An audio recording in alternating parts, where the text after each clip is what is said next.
आज हम लोग स्टार्ट करेंगे क्वेश्चन नंबर 7 एक्सरसाइज 1.3। पिछली वीडियो में हम लोगों ने क्वेश्चन नंबर 5 और 6 किया था। इस वीडियो में हम लोग क्वेश्चन नंबर 7 करेंगे।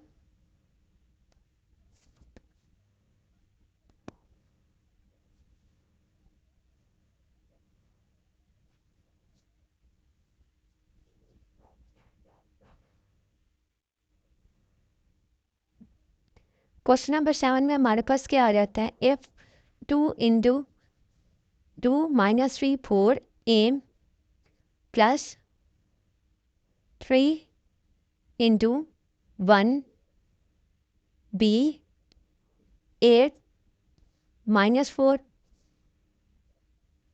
Is equal to 7 18 10 1। इसको देखते हुए तो यही लग रहा है कि हम लोगों ने इसको लेफ्ट हैंड साइड को राइट हैंड साइड की इक्वल लेके आना है, करना यही है। लेकिन लेफ्ट हैंड साइड में हमारे पास जो 2 के साथ मैट्रिक्स लिखी हुई है वहाँ पे ए की वैल्यू फाइंड करनी है पहले, और जो 3 के साथ मैट्रिक्स लिखी हुई है वहाँ पे बी की वैल्यू फाइंड करनी है।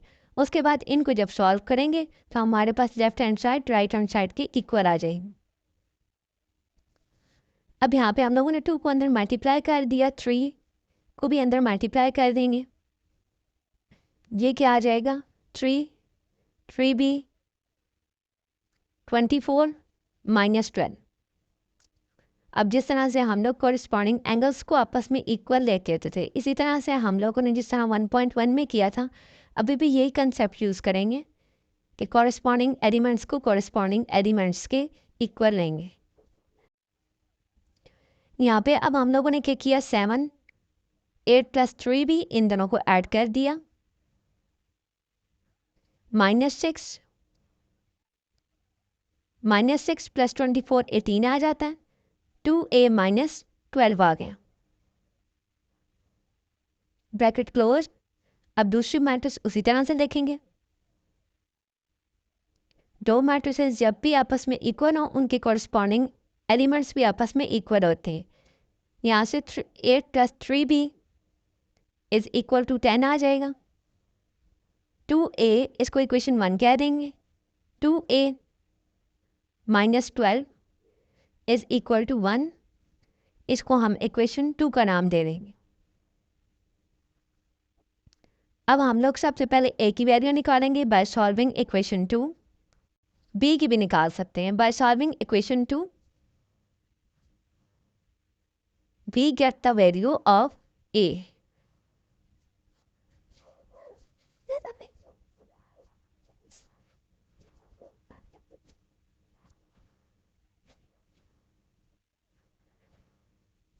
2a माइनस 12,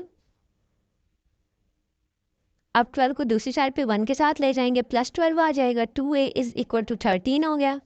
अब 2a के साथ मल्टीप्लाई हो रहा है, ये दूसरी साइड पे जाकर डिवाइड हो जाएगा, 13 डिवाइडेड बाई 2, तो ये a की वैल्यू आ गई। अब इसी तरह से हम लोग क्या करेंगे, b की वैल्यू निकालेंगे।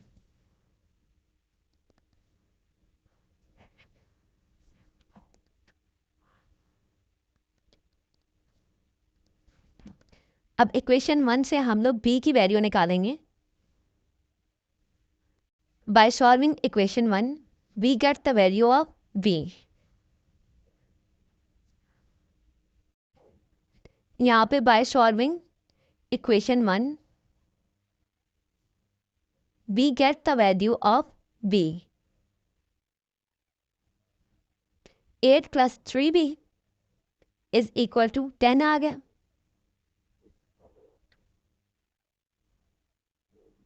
3b is equal to 10 minus 8, 3b is equal to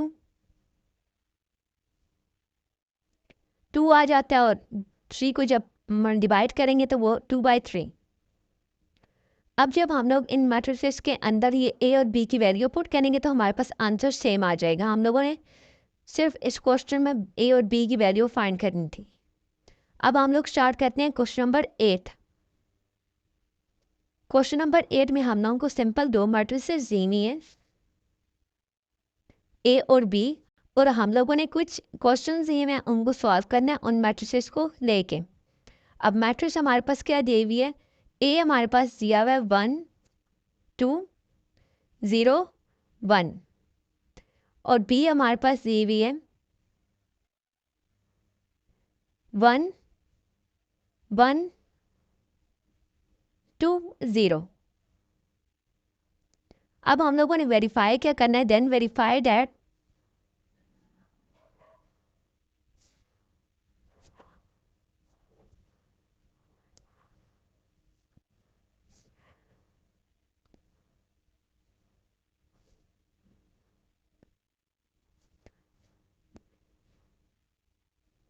पहला पार्ट आ जाता है ए प्लस बी का whole transpose is equal to A transpose plus B transpose.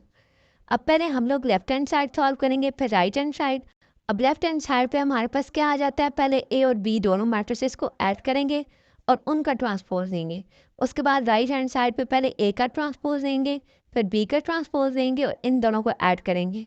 और इन लेफ्ट हैंड साइड और राइट हैंड साइड का answer same आना चाहिए। अब ए प्लस बी करेंगे,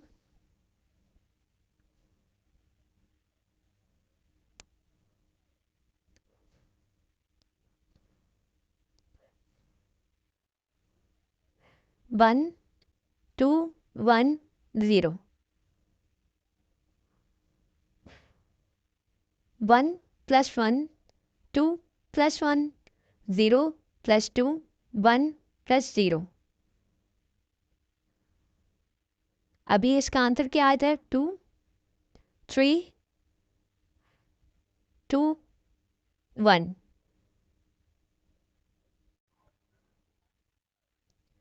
अब हम लोगों ने इसका क्या लेना है, ट्रांसपोज लेना है। ए प्लस बी का ट्रांसपोज होल ट्रांसपोज 2 3। जब हम लोग इसका ट्रांसपोज लेंगे तो हमारे पास क्या होगा, row number of row change हो जाएगी नंबर ऑफ कॉलम में और नंबर ऑफ कॉलम चेंज हो जाएगी नंबर ऑफ रो में। अब राइट हैंड साइड प्रूफ करते हैं, सबसे पहले ए का ट्रांसपोज देते हैं प्लस बी का ट्रांसपोज। ए ट्रांसपोज हमारे पास क्या आ जाता है, 1 0 1 2 0 1। अब यहाँ पे इस ब्रैकेट के ऊपर ट्रांसपोज भी आता था, सॉरी मैट्रिक्स के ऊपर। अब बी ट्रांसपोज देते हैं, 1 2 1 0।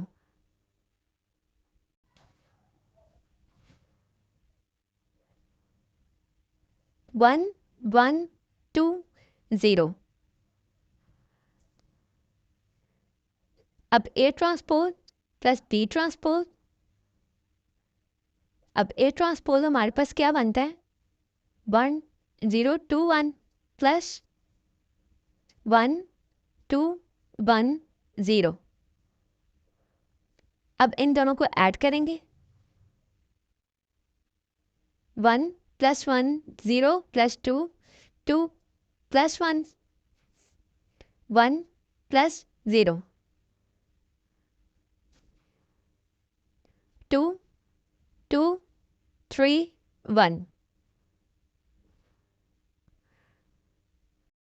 अब यहाँ पे हमारे पास जो लेफ्ट हैंड साइड थी वो राइट हैंड साइड के इक्वल आ गई है।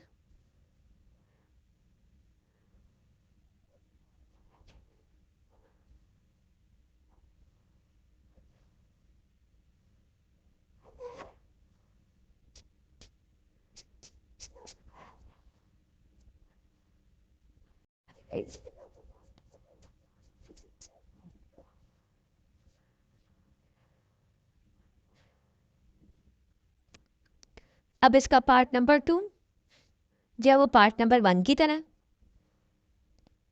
हम लोग इसका करेंगे part number 3। A plus A transpose is symmetric.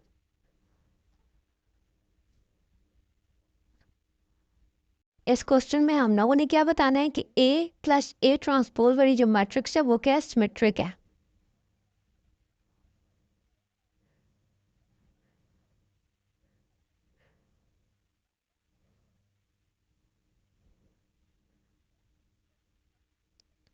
अब हम लोग सबसे पहले इन दोनों मैट्रिक्स को लिखेंगे, A plus A transpose is symmetric.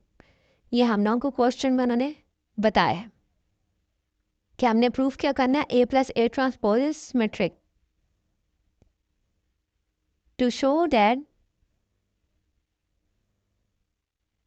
A plus A transpose is symmetric,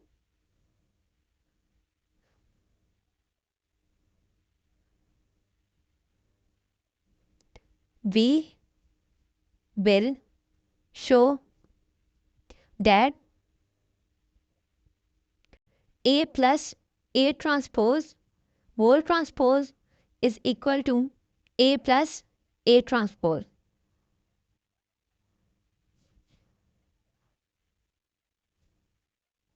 A plus A transpose is equal to 1 2 0 1 plus 1 2 0 1 transpose is equal to 1 2 0 1 plus 1 2 0 1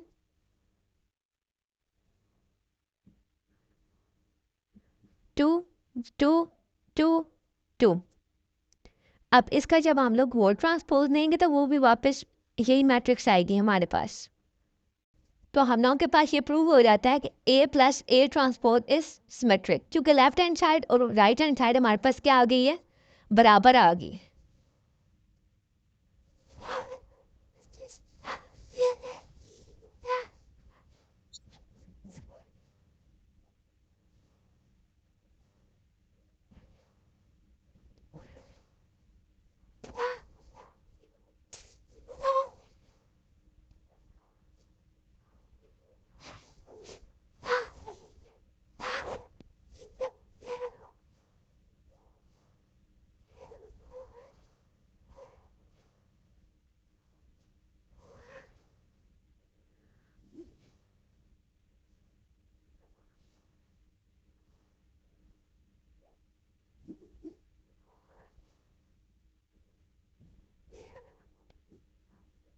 अब हम लोग इसका पार्ट नंबर 4 करते हैं। A minus A transpose is skew symmetric.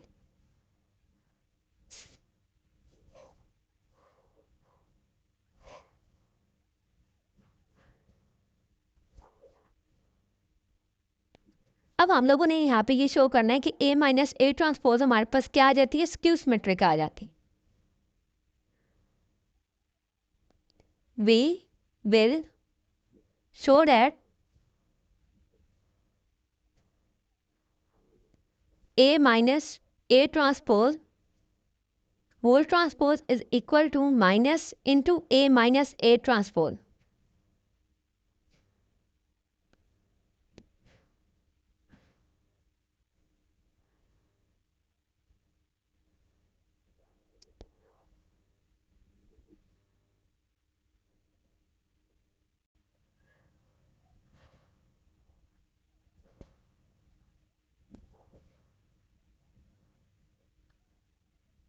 अब यहाँ पे हम लोगों ने पहली ए मैट्रिक्स लिखी, दूसरी मैट्रिक्स का ट्रांसपोज दे दिया। अब 1 0 2 1 माइनस 1 2 0 1।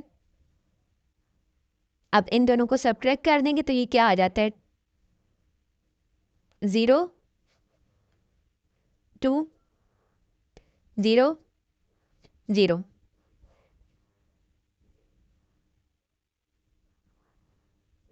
-2 आ जाता है। अब यहाँ पे हम लोग क्या करेंगे, ए माइनस ए ट्रांसपोज का होल ट्रांसपोज लेंगे।